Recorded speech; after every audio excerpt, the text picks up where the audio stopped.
Hello and welcome to Penguin TV. It is recorded by George Effelis, aka Whiffy Penguin, and you can follow me on Twitter at Whiffy Penguin. Penguin TV is hosted by PureMTGO.com and sponsored by MTGOTraders.com. Get an 8% discount off all orders over $50 when paying with PayPal or credit card. And you can check out CapeFearGames.com and get an extra 20% off when trading paper for digital. Enjoy the videos. Hey there everybody, been a while since we've done some video action, but here we are with an ISD Sealed event. Let's see what we opened. No mythics. We've got a pretty good one in the Charmbreaker Devils, and the Kessig Cagebreakers are pretty good too. Ludwig's Test Subject isn't a bad one. Wolf Run isn't bad. Creeping Renaissance, not so much. So let's look at it by color. Alright, Gallows Warden, Smite. Oh, double Fiend Hunter, that's pretty strong. Alright, Chapelgeist is okay. Voiceless Spirit is not so bad. Midnight Haunting is pretty decent. Elder Kathir, Spectral Rider, Moment of Heroism, Unruly Mob. Our white is pretty awesome, I've got to say. Oh, we don't want that Intangible Virtue. Doom Traveler, and Bonds of Faith. And, I mean, we've still got two playable cards, Selfless Kathir and Ghostly Possession. Alright, blue. Claustrophobia. Scholar. Not a fan of Assistant. Test Subject. I like the Apprentice. Think Twice. Our blue doesn't look super good. Let's go ahead and throw blue back for now. Look at black.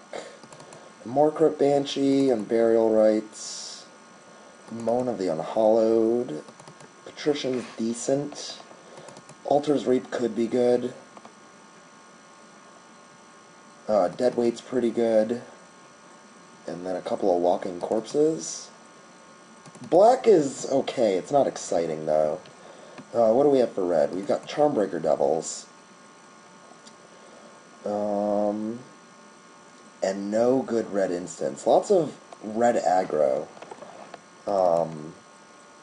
We do have a pretty nice low curve with the red here.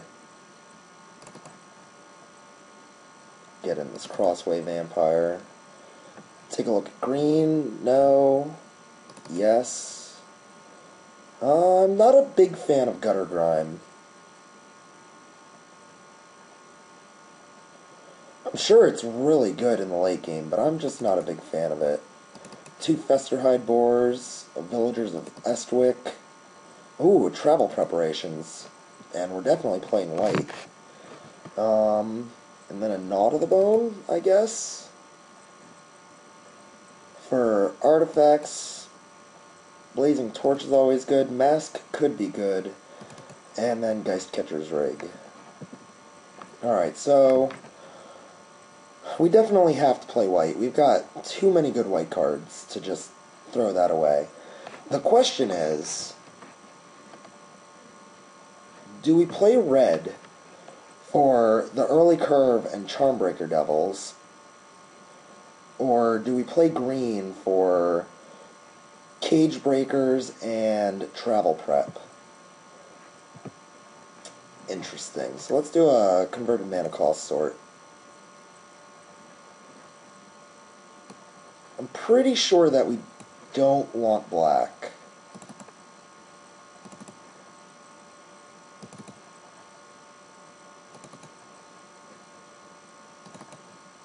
Black has some good cards, but nothing that's really wowing us.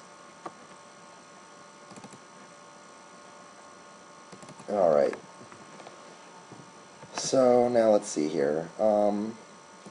We've got a Reckless Waif on 1.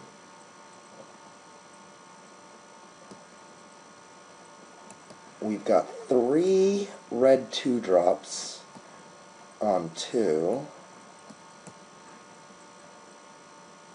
No green 2-drops except for Travel Prep.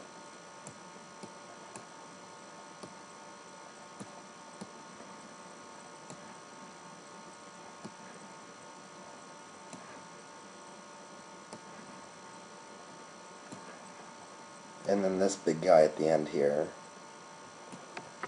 Or we have... Yeah, I mean...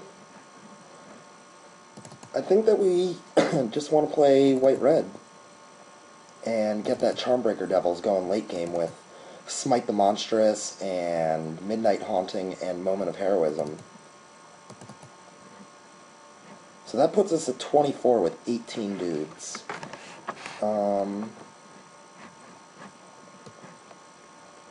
And it looks like the easy cut here is Crossway Vampire. Just get rid of him.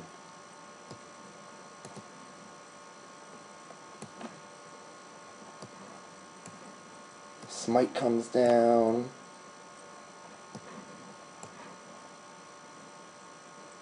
All of these 2-drop spells come down.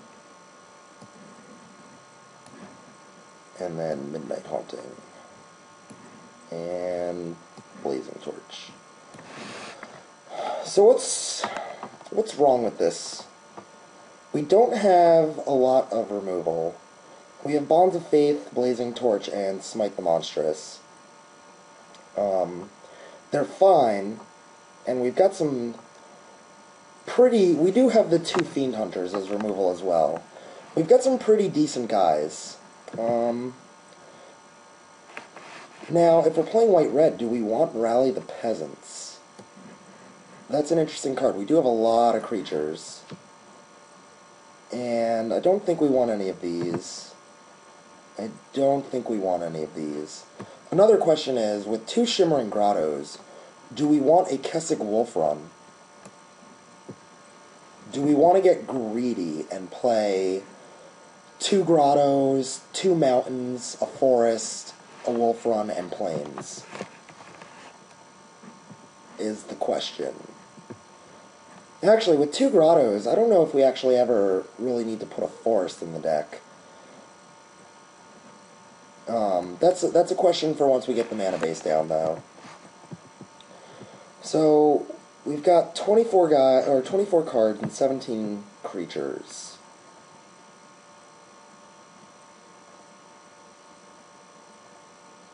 The weakest creature is probably a Neonate, but if we're being an aggro deck, I feel like we want to have the Neonates. Because if they just get through unopposed on turn 3, it's good times. We've even got Fiend Hunter to help it get through. I think I want them. Geist Catcher's Rig is removal as well.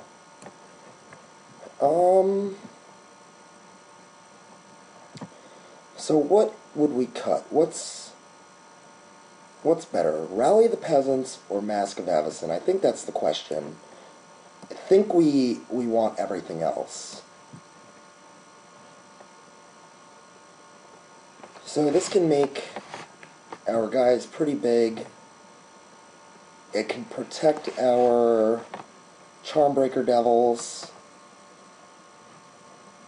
or Rally the Peasants.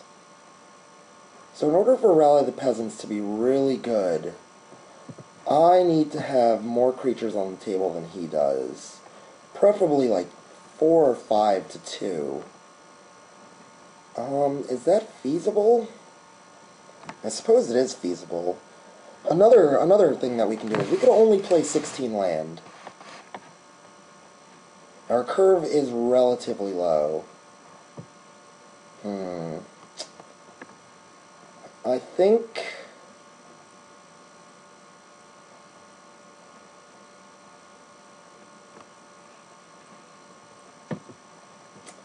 I'd rather have the Rally the Peasants in the main deck, and then sideboard into the Mask of Avacyn against removal-heavy decks. I think that's the way I'm going to do it. So now the question is, let's see what it says when we suggest lands. 4 and 13. That's not quite far off. Let's take out 2 planes. We're going to do it. Shimmering Grotto, Kessig Wolf Run. Done.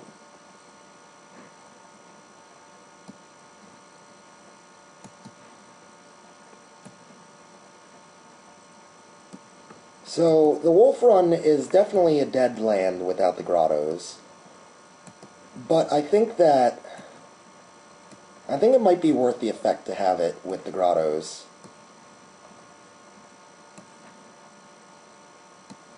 We have 2 sources of green, and it's not like we're actually splashing any green cards. We're purely doing it for the late game with Kessig Wolf Run. The grottos also help us produce red, since we only have 4 mountains in the deck.